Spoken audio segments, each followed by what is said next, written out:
कोथरूडमधलं हे मंदिर तुम्हाला माहिती आहे का? तर हे मंदिर आहे झाकोबाचं मंदिर.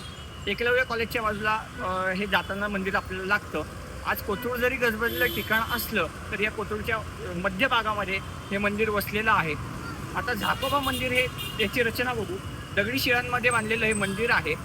मुळात मध्ययुगामध्ये हे मंदिर बांधलं असून साधारणतः 300 ते 400 वर्ष जुनं हे मंदिर असावं. आज याच्या आजूबाजूला जर बघितलं तर तुम्हाला विरगळ बघायला मिळतील आणि आतमध्ये एक घोड्यावर बसलेली देवतेची मूर्ती बघायला मिळते.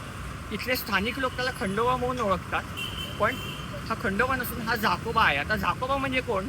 यक्ष नावाचा अपभ्रंश झालेला असून तो यक्ष नावाचा अपभ्रंश जग किंवा जाक हा शब्द तयार झाला. या जाक शब्दामधून झाक हा शब्द तयार झाला आणि हा झाकोबा तयार झालेला आपला दिसतो.